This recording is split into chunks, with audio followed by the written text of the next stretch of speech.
All right, everybody, how's it going? It's time for the first Seattle Mariners check-in of 2022. We're going to do one every 10 games, and this is the first checkpoint of the year. So, after 10 games, the Mariners find themselves right in the middle. They are 5 and 5. They have won 5 games, they have lost 5 games, and if you knew before the season started that we were going to be playing a tricky schedule, most of the games would be on the road, and that would actually significantly play into things while we're at it, you would probably take that, right?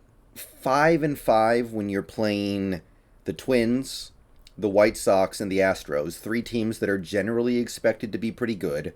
I don't know about the Twins so much, but the White Sox and the Astros almost certainly are going to be a foes to be reckoned with. That's pretty good, especially when you're playing your first 7 games either in Minnesota when it's still pretty cold out and the weather's affecting the games, and then Chicago when the wind is going crazy and there's rain and all these things that the team is not necessarily getting prepared for when they're playing their spring training in Peoria, Arizona. Pretty good. So we're 5 and 5. I'm pretty happy with that. I'm satisfied with that. But in order to capitalize on this modest achievement, it's certainly not great.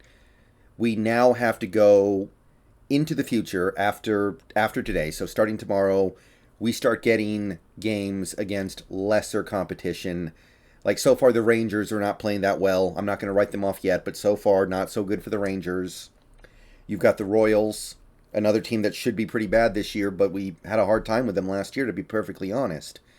So, in order to make things like holding serve against good teams in difficult situations matter, you now have to turn around and play these teams that are probably not going to be as good and continue to do damage. And it it remains to be seen what direction this offense is going to go in, but from where I sit right now, it seems to me that this pitching staff is more or less as advertised. So far, through 10 games, I'm getting what I needed, and I'm getting, for the most part, what I wanted out of this pitching staff as a whole.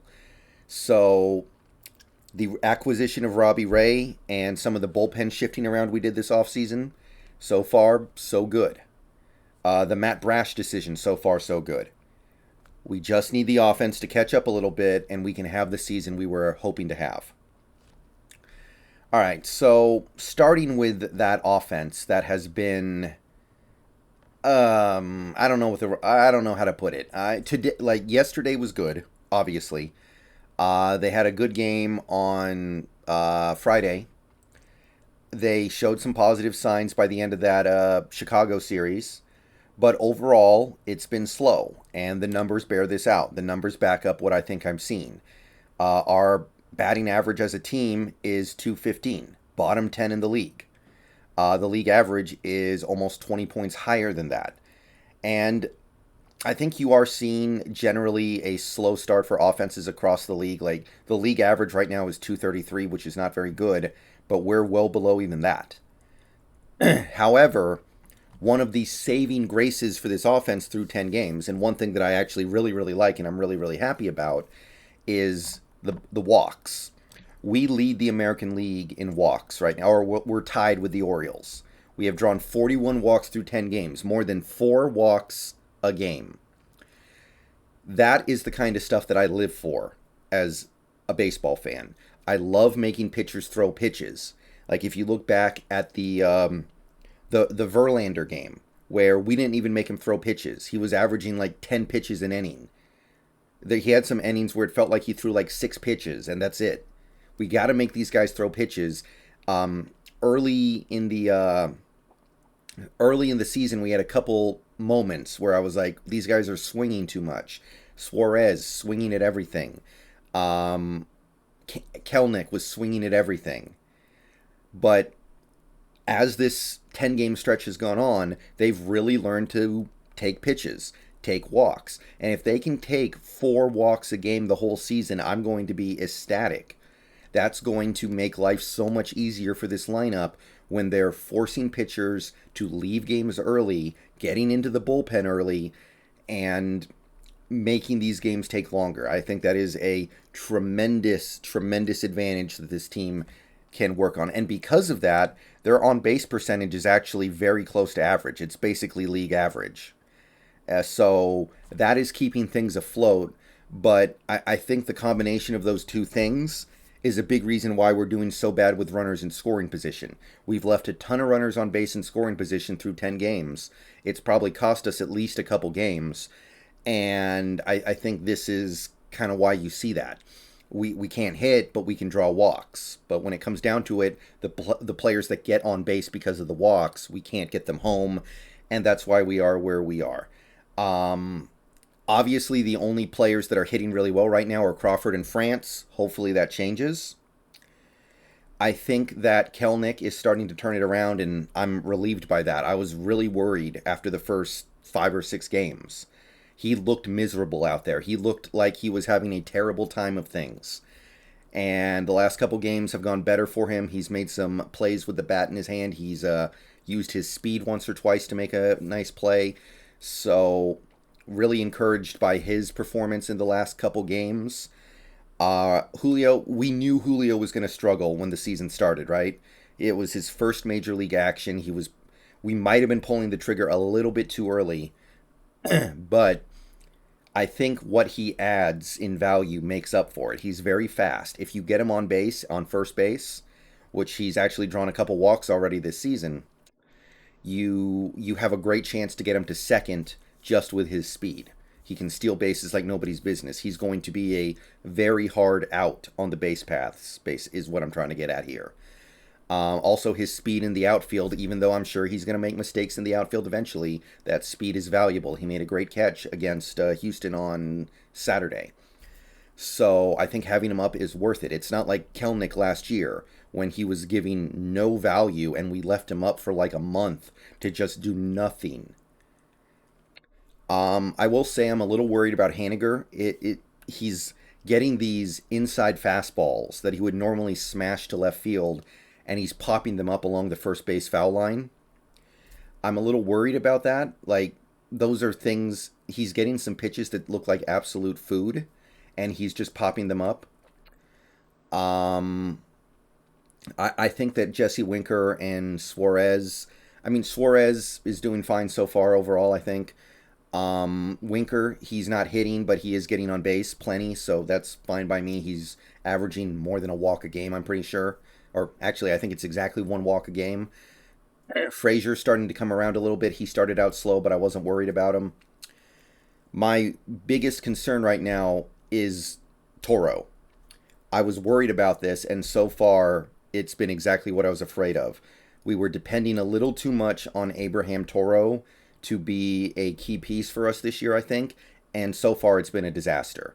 Now, he's been unlucky a few times. He's hit the ball very hard a couple times and just had it not fall, but right now, Toro looks like a replacement level player, and he looks like the guy that we had for the last month or so of the season last year after he was unreasonably hot for I think like a month, maybe a month and a half. So if we're depending too heavily on Toro to produce for us, I'm worried about that. He will get better than this, but is he going to get actually to a good point? I don't know. He's my main concern right now, and a little bit of Haniger. Fortunately, the pitching looks like it's going to carry us to some pretty good places. Through the first 10 games, we have a top 6 ERA. We actually have the third best ERA in the AL. So the pitching has been as advertised. And by the way, this is with Robbie Ray having that one horse crap inning where he couldn't even grip the ball because of the rain and they made him play. Bunch of bull that was. He gave up 4 runs that inning. I know they didn't all get charged to him because of the errors, but I know some of them did. Robbie Ray has been really solid outside of that one garbage inning. He's given up a couple of solo shots, but other than that one garbage inning, he's been fine so far. And it's also come when you look back at that third game against Minnesota. Now, I'm not saying Marco pitched well in that game. He didn't. But a lot of the runs the Twins scored were the responsibility of Adam Frazier committing that error. Now, again, Marco did not pitch well in that game at all, and it made me worried about him for the long term. But you got to say, even that game where we gave up a lot of runs and we didn't pitch well at all, it did have a significant effect on that game that Adam Frazier committed an error on what should have been a very makeable play. So the pitching so far, I mean, Logan Gilbert looks like the real deal. Wish I bought some of his rookie cards because that guy, he 2 starts so far, really good work in both. Pitched well enough to win in both games he's played. He got a win, and we won both games, actually. Matt Brash, he lost control a little bit yesterday, but he looks good. He's got some filthy stuff, and through 2 games, he's pitched well enough to win in both games. Flexen's been fine for a number 4 starter. Not great, but we got to give him run support. Like, this is getting ridiculous now. You got to score some runs when he's out there. And look, I think we were all kind of mentally prepared for first half Marco, but if first half Marco can just turn into first game Marco and has that one really bad game, and then you move past that, and then he pitches like he pitched a couple days ago against Houston, I mean, that's a pretty awesome number 3 starter. So we'll have to see where this goes. Obviously, I wasn't expecting him to shut down Houston like that, and he really did. He had a dominant game. So I'm looking at this rotation, and if the Matt Brash thing holds up, and we still have some other guys who might get called up as the season goes on. I don't know if I expect Kirby to get called up because he's still in Arkansas, but it could be, what's the other guy's name? Hancock? So that's on the table. I like this rotation. The bullpen has held up so far for the most part. They gave up some runs in the 3rd game against the Twins. The game was over. Castillo gave up 1 run that ended up really costing us.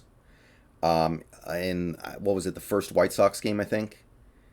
But other than that, they've been fine. I guess Munoz gave up the home run, but we made up for it in the 9th in the 2nd game. But Munoz has been a bit of a revelation, throwing these 103-mile-hour fireballs.